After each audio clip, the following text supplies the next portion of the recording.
Sir మీ అభిమానులందరికీ తెలుసు మీరు అపారమైన భక్తి చాలా మీ నరాల్లో మీ జీవితం అంతా శివమయమే కాదు అందరి దేవుళ్ళని ఆరాధిస్తారు. మీ జీవితంలో శివుడు ఇంపార్టెన్స్ ఏంటి? అంటే వాగర్త సంపర్తం వాగర్త ప్రతిపత్తే జగత్తు పితరు వందే పార్వతీ పరమేశ్వరం ఉంటాం. తల్లిదండ్రులు కనిపించే పార్వతీ పరమేశ్వరుల స్వరూపాలు. నా గాయత్ర పరం మంత్రం నమ్మతు పరదేవత నారే పరతస్త్రాత నానృతాత్ పాతకం పరం. అది తల్లి ప్రార్థన.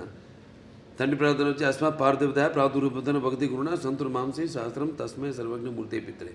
అంటే సగం దేహాన్ని ఇచ్చింది ఆ తండ్రి. మంచి గురువులు దగ్గర శుశ్రూష చేసి జ్ఞానాన్ని విద్యని పొందమని. దాంట్లోనే ఒక భాగం మన సనాతన హైందవ ధర్మం. అంటే మన వాళ్ళు చాలామంది ఉన్నారు గొప్ప. మన వేదాలు మామూలు కావు. అప్పుడు ఆయన దండిబట్ల విశ్వనాథ్ శాస్త్రి గారి తెలిమి. ఆయనప్పుడు నాజీలు హిట్లర్ ఉన్న టైంలో ఆయన్ని కిడ్నాప్ చేసి జర్మనీకి తీసుకెళ్ళి ఈరోజు కూడా జర్మనీ క్యాపిటల్ బర్లిన్లో ఈ అక్కడ ఆయన చిత్రపటం ఇప్పటికీ ఆయన ఫోటో ఉంది అక్కడ ఎక్స్టర్నల్ అఫేర్స్ మినిస్ట్రీలో. ఇవాళకి ఆయన ఫోటో ఉంది. అంటే మన వేదాన్ని తర్జుమా చేసి ఎలా వాళ్ళు ఈ ఎలక్ట్రాన్స్ న్యూట్రాన్స్ ఇవన్నీ ఒక కంప్యూటర్ని కనిపెట్టారు. ఎలా ఇవాళ ఆ పెద్ద కంప్యూటర్కి అందంది గదికి 2 ఇంతలు ఉండేదాన్ని ఆ రోజుల్లో.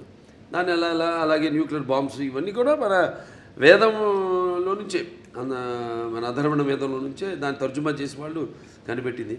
అలాగే ఇప్పటికీ మనం మెల్బోర్న్ కదా వెళ్తే యూనివర్సిటీ ఆఫ్ అది సర్జన్స్ ఏదో ఉంది అక్కడ శుశ్రూషుడని అప్పుడు ఆ రోజుల్లో మరి ఆయన ఇవాటికి ఆయన స్టాచ్యూ ఉంది అక్కడ బస్ట్. ఆయన ఒక ఋషి. అంటే మరి ఎనస్థీషియా అది లేకుండా ఎలా ఆపరేషన్ చేసేవారు ఆ రోజుల్లో. Father of rhinoplasty Sushruta Samhita.